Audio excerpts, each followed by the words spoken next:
Hello, everyone. My name is Aparna Sood and welcome to my YouTube channel and my podcast. Today, we have our guest with us. That's Brenda Asterino. She's a retired educator, has been volunteering with so many things and is an author as well, which she'll be telling you in detail in a bit. So hi, Brenda. How are you? Great. Thank you. How are you? Totally cool and so happy to have you over here. And it'll be great if you can tell the viewers a little bit about yourself. I come from the United States. I live on the West Coast in Washington State on Lopez Island. Mm-hmm. My parents were divorced by the time I was 4. I'm the middle of 3 girls. My father was first generation Italian American, so I've always had a soft spot for immigrants. Right. My mother was a strong woman who had a stressful childhood, but she had a high IQ and she always sang and she always danced. So wonderful. Right. A good balance between right and left brain. True. I grew up not realizing until I was older that I was accepted because I was either considered Italian or something like Hawaiian in high school. I always considered myself Italian American. So I had a nice juxtaposition of different cultures. I didn't realize until I was older and did some research because of medical conditions in the family that in the United States, 50 years earlier, I would have been considered Melungeon, which was a word like the N word. Do English people know what N stands for? We would love to know. We all would love to know what N stands for. Nigger, which is a derogatory term for, So Melungeon was a category of people that were probably named mostly from the East Coast, where there was a lot of racism going on, even into the early 1900s. If you were of certain ancestry, that meant that you had any drop of blood in you that was not Anglo-Saxon. You could not, they passed what was called 1-drop laws. And if you were suspected of that, you could not marry a white woman, you could not own land, and you could not vote. God. Yeah. So those those could be people who were, came over as indentured servants that had Turkish or Spanish background. It could have been people who were Native Americans mixed in, or African American mixed in. So it was during those times that I started to discover medical things related to Middle Eastern, which I have a great deal. I've had my DNA genealogy stuff. Right. And I have a lot of Middle Eastern and all the way around the Mediterranean. So I have a little bit of everything in me, except South American is the only continent I seem not to come from. Right. Right. And I was discovering the medical conditions that were related to that. So that was important in my own understanding of myself, and to claim that because I've always had dreams. And when I would do meditations, the meditations of African American villages or Native American villages would come in. I always felt very close to the Turkish people and the Indian people, and now I know why. Right. Yes. So that's been a thing that is very close to my heart, and has, as I accepted these things and I allowed those intuitive parts of me to come together, it allowed me to go ahead and spend the time to do more research, because I always thought I had Jewish in me, but there's no Jewish components of either the immediate or the distant family that I know in the United States. Right. But it turns out that many of my ancestral names are crypto-Jew names. So, Okay. yeah, so that's been wonderful to realize that, yeah. and it's given me a lot of strength, Right. especially as a woman, because those women had to survive for me to be down here in this So room. true. Yes, yes. So my beliefs have shifted. I was raised in the Ohio culture, which for your listeners in England means mostly Republicans, and the Catholic culture, which I love the rituals. I did not grow up Catholic because my parents were divorced, but I did become Catholic for about 11 years in my lifetime because I wanted to explore that, and I felt called to that. But probably not in any more lifetimes will that occur. I think I've learned what I needed to learn. But there's beautiful components to that religion also. I have found that true of many religions, actually. I survived a bad car accident in 1991 that took me out of my career. I had excuse me, I had a broken pelvis and a brain injury. Oh my God. Yes, I was in the hospital for a month, had to relearn to walk with my right leg and foot. I'd had my master's degree by then, but left the hospital with a 3rd grade reading level. So must be tough times. Yes. And actually it was a blessing in disguise, because I found that in reintegrating, and in some ways I couldn't get some things back, they were just gone. Right. But in adapting to what I couldn't reintegrate, and in reintegrating, it freed me up to look at things from a different perspective. Right. And that's been a big blessing in my life. Wow. It's like beautiful to see everything with a positive mindset, that you never know. Everything happens for a reason. You just need to have faith and believe, I guess. Yes. And that faith part isn't always isn't always easy to hold on to.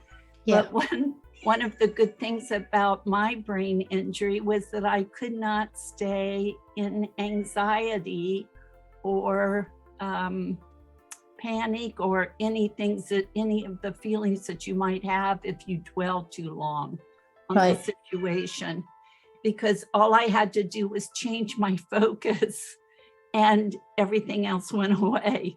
So yeah. So it was a challenge, but it was also kind of exciting, because I had always done artwork and I had to start from scratch with that. And it allowed me to explore new ways to approach art and to be more in my right brain more often. Yeah.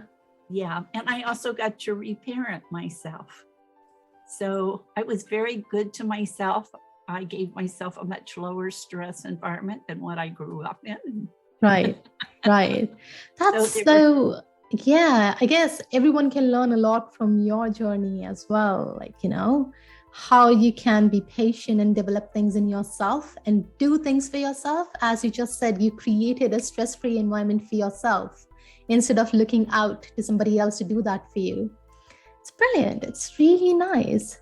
Well, thank you so much, Brenda, for telling the viewers a little bit about you. As I was saying, that the topic that we are going to discuss today was about how to be yourself, right? And as you just mentioned so many things, we can actually imagine why you're the best person to talk to about this particular topic. So, do you think there is a particular reason why people find it hard to be themselves? Yes, because we're surrounded by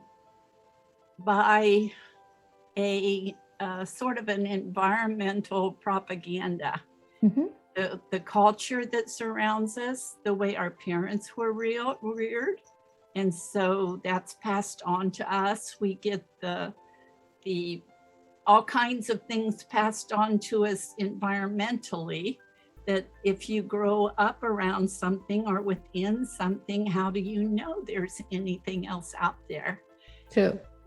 Yes, I could make a metaphor to our media in that in the United States, our media is very self-contained in that it mostly is about national or local things. Right. We have to be conscious enough to go to turn the channel to Canada or England or France to listen to find out what they think about the same issues we're thinking about. Right. Mm-hmm. So you mean to say media out there has a big role to play these days to shape the psyche of individuals, that they really don't know who they really are and what to be? That's true. And you could take that to advertising to a smaller level, actually a larger level, but to a different facet of our media is advertising. Yeah. And I grew up thinking that women should look like Charlie's Angels and men should look like Robert Redford or one of the other big stars, Burt Reynolds or something. So it's a challenge to be aware of what you're thinking, and if your thinking is the way it is because of how you've been impacted since childhood. Right. Yes. A really good book I read in my 20s or 30s, I think it was my 30s, was by Leonard Shlain, Shlain. And he passed away, I think, about 10 years ago. He was a Renaissance man of sorts. He was very intelligent in the medical field, invented many devices that are still being used in surgery, but he was also an archaeologist and an anthropologist and a lover of art and physics. And he has some interesting books out. One of them is Time, Power, and Sex. And it starts out, you think you're reading a book from the author's point of view of how women shaped our culture. But by the time you get to the end of it, you realize what you're really being challenged to do is look at all your paradigms of thinking. Right. So you think there are many? Many paradigms of thinking? Yes. No, I think we're pretty much, thanks to the settler culture and the expansion of different forms of manifest destiny, etc., empire building. Yeah. I think that except for a few indigenous tribes here and there, we're mostly a latter paradigm of power that has been strongly influenced by Western thought. So do you mean that in this process, when somebody is trying to be themselves and stuff like that, these thoughts, these paradigms created by the society and the culture around them plays a role? Absolutely. It not only plays a role, it's the major factor. It's a major factor. Because it's also affected the parents of that person. Right. So you have a thought that the world is a certain way, because you don't know there's another way to look at the So world. true. So true. I can totally relate to that. Like until you get out, you don't know what else is there. You haven't seen That's it, so you don't even think about it. That's right. So That's true. right. So what do you think one should do? Like, for example, these days, everyone is stuck in their own ways of thinking and the things they have seen around, the things their culture has shown them. How do you think they can break those bonds to be themselves? I think you have to do both things of going inside and going outside. So inside yourself, trust those little voices inside yourself that make you feel, no, this is wrong. It doesn't feel good to be around people who treat me Right. this way. And trust those things where there's a part of you that says, I don't feel that way. That's what everybody says, but do I really believe this? I really interpret it that way. Yeah. Different way. Yeah. Right. And talk to people about that. Take that thought and that feeling, and maybe you find out you come from Indigenous people who don't have the word dominance in their language, So true. or who believe that sharing is more important than competition. I wish that comes true someday, to be honest. I hope so. I hope so. Looking at cultures who had that in their basic principles. So true. Yes. So it has happened in the past. It can happen again in the future. We just have to make that choice. When you go outside, I think that's what a lot of Americans are struggling with now. And there's all kinds of organizations who are trying to build a grassroots base going up where we sit with each other and talk to each other to explore why we think differently, so differently from each other, and where we can share how certain things hurt us or make our lives less bearable. I hope that grows. I hope those groups grow and that people join in and that they at least consider the options of way of interacting. Otherwise, we've got some pretty heavy stuff coming down the road. So true. Yes. And we need to find ways to unify and help each other get through what's ahead. Yeah. I mean, I can totally relate to that. Sometimes you have been told to think a particular way and you just feel in your gut and you're just like, I don't feel this is right. I don't feel like doing it. But on the other end, you're being told this is the right way. So that contradiction always plays in the head. And you're so true. It's not just about the culture, because in the same culture, everyone thinks differently. So I believe that's true. Yes. Yeah, because if it was solely about culture, everyone should have the same kind of thoughts. But no, if you put in like 10 people in a room, they all will have different thoughts about different things. Mm-hmm. But some people, if you agree with me, many people actually, not even some, they try to be something else just to fit in. Absolutely. Acceptance is a very strong motivator for humanity. And somehow it got corrupted because that acceptance would have worked in a community where everybody's voices were heard. But we try to control people through fear of whatever, not being something, not being thin enough, not being pretty enough, not being successful or have enough money. We put so much fear into people via our culture that they accept something less than what their gut tells them, so that they can belong. So something that's naturally human has been used against us by advertising. Yeah. Yeah. That's I guess this is the first step when you're trying to be yourself and find who you really are. You need to accept who you are. Yeah. I guess that's the step one. Do you think there are actually some steps one can follow, like, in this journey to find themselves and be genuine and not like, being affected and coated by the culture around them? I'm not sure if there can be any steps, but it'll be great to listen from you. I think there are things that people could do. And I think it's very important to tune out the world, to have quiet time by yourself, whether you call it meditation or contemplation. Wow. Or a soak in the tub.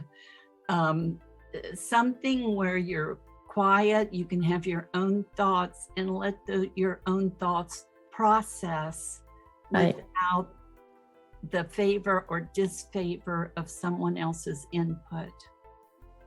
I think that helps us get grounded and centered better. Right. I think there are a lot of practices that support that, like meditation, yoga, qigong. There's too many of those to name, but you get the idea. Right. I think it's important to pick small steps where you find a place you want to take a stand for yourself. Right. If you don't fit the cultural definition of what is acceptable, you're beautiful because God made you. We're all God's children. So true. We're Yes. all equal. It doesn't matter if we're disequal because of testing or something another human being says. Yeah. Any parameters. Yes, we have our space on the earth, and that's our space.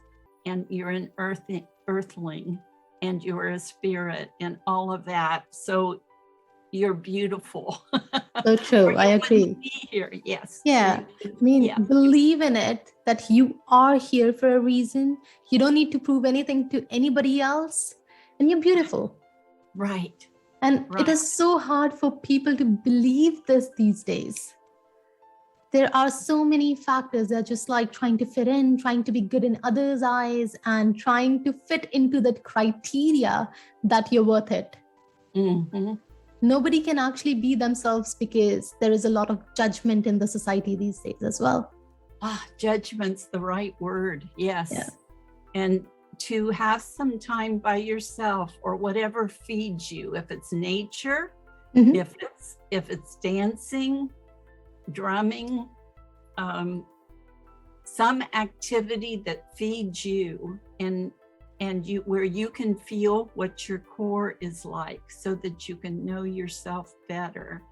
During my recovery from the car accident, different therapists, some of them, many of them were helpful. I wouldn't have made it without therapists, but some of them would try to tell me what I was supposed to turn out to be.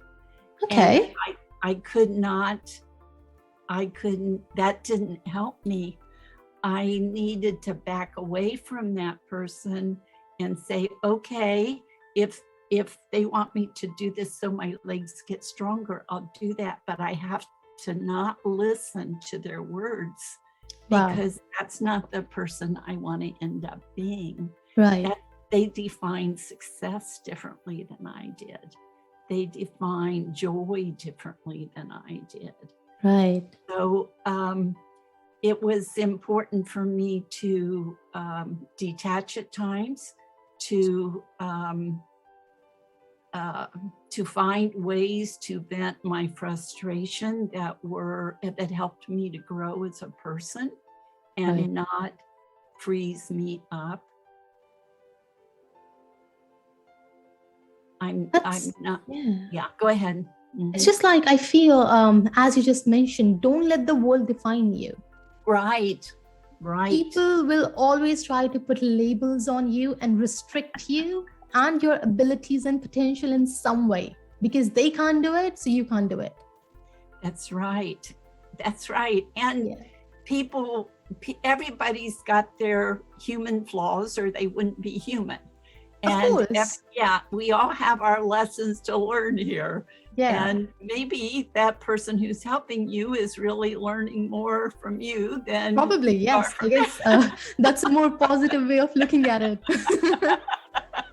So Because it's all okay, but it's the thing of what you leave behind, what you let go of, like you yeah, say. Yes. like Don't just hold let on to what go. hurt you. Yes. I guess this is also a very important thing and a very important step in this process to let go, because people cannot let go of these labels, definitions, and so many parameters. They Mhm. cannot just, stop thinking about them, because they Yes. always play a part that you are worried what other people will think. Yes, and that can put so much shame on us and make us feel shame, and shame is debilitating. It's really not a very useful emotion unless you use it to decide that you want to change something about yourself if you did do something wrong. But if you're Right. just being you, there's no reason to feel shame. So true. And yes, and to move on from that and let go of it, like you say. Sometimes I do things that are in action to let go. Like I'll put it in an ice cube tray and let it freeze, and then Wow. it's frozen. Or a lot of people write things out and then set Yes. them on fire in a bowl. That's actually very helpful and something new. I never knew the ice cube thing. That's a good one, I think. Nice. Yeah, In, just put it over there, just freeze it and throw it out. in my mind, if I say something or I stand up for something and people want me to feel intimidated or ashamed for that thought or that expression, and so I don't carry ill will towards that person, because that can be debilitating. Of course. I have an altar in my mind, and I place it on the altar to a goddess, actually. But God is fine, or the Holy Spirit, or whatever you believe in. And you walk away. It's not in your hands anymore. Your hands aren't dirtied by it. Your heart isn't dirtied by it. True. I forget who said it. Might have been Gandhi. Don't walk through my mind with your dirty feet. And I say that to myself sometimes. That's wonderful. Don't walk through my mind with your dirty feet. Mm-hmm. Remember that, everyone. I'll remember that too. It's actually a very nice thing to tell yourself when people try to do that. And that happens a lot, isn't it? Yes. You mean to say, the first thing, as I said, accept. Second thing is have some time with yourself and don't let the people walk with their dirty shoes in their head. Nice one. And do you think all of us, we are living day to day and having these, coatings and covers on our society and the parameters? Why do you think it is important to find out who we really are and be genuine, to be in yourself? Why do you think it's important? Because people are living anyway, right? Mm-hmm. I found the greatest happiness, and when I say happiness, I'm really meaning more like self-contentedness, when I am standing in my own power, doing my own thing, and acting from my own heart. It's very liberating. It makes me feel younger. It takes away some of my body pain from past whatever accidents or whatever, or growing old. It liberates me from some of that. It's a type of bliss. But most importantly, I'd say, as a mother and a grandmother, it's by modeling, by showing, you're showing the future generations an easier and better way to live, which I think and I hope will help them have better relationships than what I had and had to learn from. and hopefully a better world and a better culture. I think we have to start consciously deciding to change our culture. Right. I guess first you need to be a bit mindful of how you're actually behaving, because most of the time, like, people don't even know what's the meaning of being like to be. They're like, that is who I am. And it's really hard to struck that code that, no, you're not this. This is the mixture of society and culture and so many things around you. Yes. So, yeah, I guess I read this in a book as well, that when you're actually honest with yourself and honest with who you are, you're actually the most happiest person inside.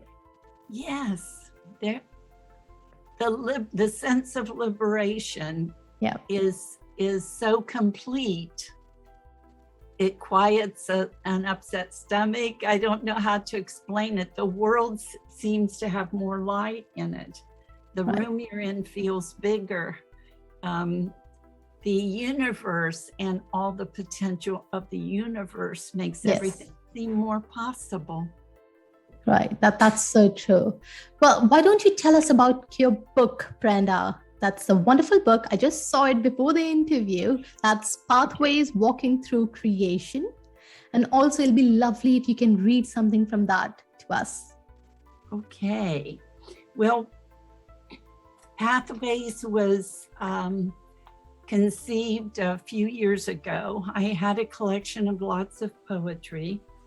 I selected 90 of them, and they start from about 1958, so when I was in elementary school, and go up through 2021. I've written some other poems. About 20 of the 90 have been published other places, but the rest, this is the first time they've been published.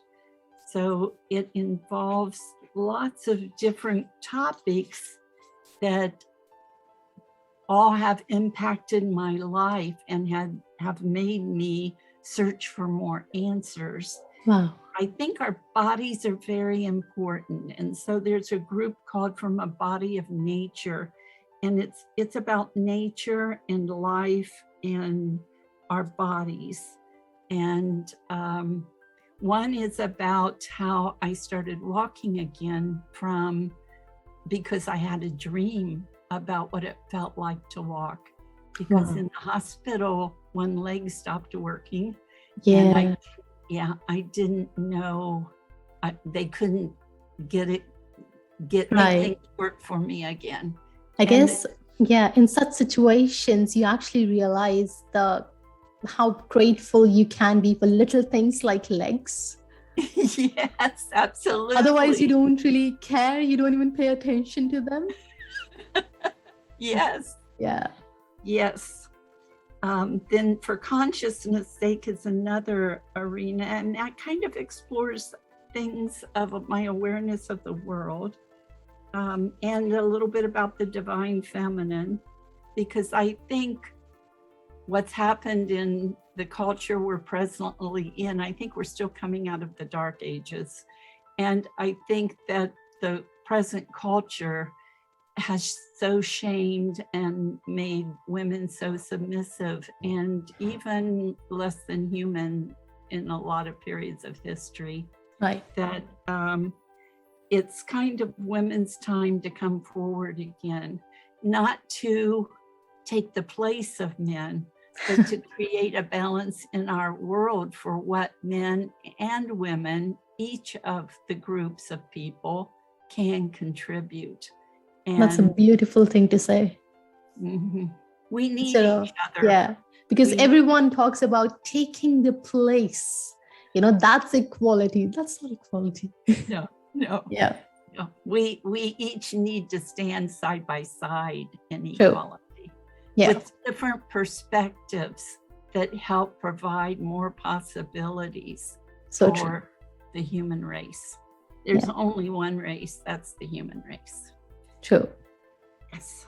And one section about human culture, and another section about diverse relationships, and sweet and fierce spirituality. And then I have a few prayers that I wrote in poem form.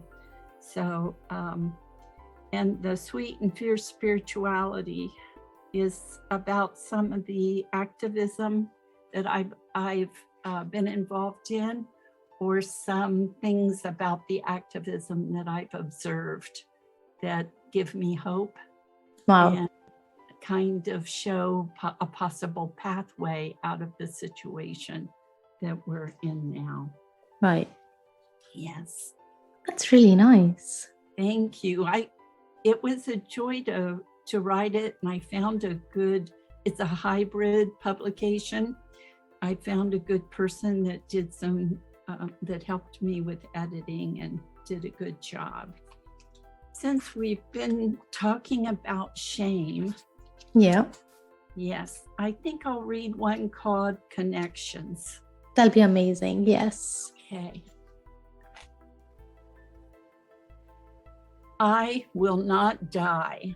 Suppression, shame does not keep me down. Changing me to my core does not change my core. I am who I am. I will remember who I am. When I catch my breath, I will get strength to my spine and claim again who I am. The earth will not die, and neither will I. I am. Give me goosebumps. It's really nice. It's really beautiful. I would actually urge everyone to go and read the book. Can you show the book to us, Brenda? There you go, guys. You need to read it. It's amazing. I want to read it more. I'm going to buy it, Brenda. Thank you. Thank you very much. It's available from Amazon, Barnes and Noble. I don't know if you have Village Books where you are, but Amazon is everywhere. So I'm sure. Okay. Yes. Okay, great. That'll be great. So Brenda, do you think you can tell us viewers and everyone something that they can take away that, okay, this is the message and this is how you can find your inner self and be who you are? I guess the biggest thing that I think, and probably would be involved in the steps that we were talking about earlier, is to identify when you're in fear. Fear is probably the biggest thing our culture instills in us, right, so that we can be pushed one way or the other, or herded way or the other. Fear is infectious. So if you ever walk into a crowd or you're in a room where someone is fear-mongering and you can feel it building up, and you walk away from that until you can get to a place where you can quiet yourself and get a clear perspective. Wow. Yeah. So I would say be aware of fear and how it touches you and when to get away from it, and to learn different ways to step into your own power. Wow. That's really nice, Brenda. That's really, really helpful. And I'm sure these little steps, if we all can follow, it can really change our lives and help us, as you said, to set some icon figures for the next generation as well, that when they look up to us, they're like, okay, that's how life should be. Instead of following the same patterns, same routines, same figures. So yes. Well, thank you so much, Brenda, for your time today. I'm sure we all loved it and we all learned a lot. And definitely, if you want to say something, the last sentence, just say it. That comes to your head. I guess the thing that we all want is a better culture where we can feel happier in our community as a participant, as an accepted community member who has a voice and can speak it. And the best way to do that, I think, is to help others have their voices. So true. Help each other. Raise the voices of each other. To others, yes. Brilliant, brilliant, Brenda. It was a wonderful show today. Thank you so much. And thank you everyone for listening and viewing. We'll be back again for the next show, but I won't tell you what it is. So you have to wait for it. If you want to keep in touch, you can email us or you can go to my website and drop your comments over there. And definitely after the show, you have to go to Amazon and buy Brenda's book. See you guys soon. Take care. Bye.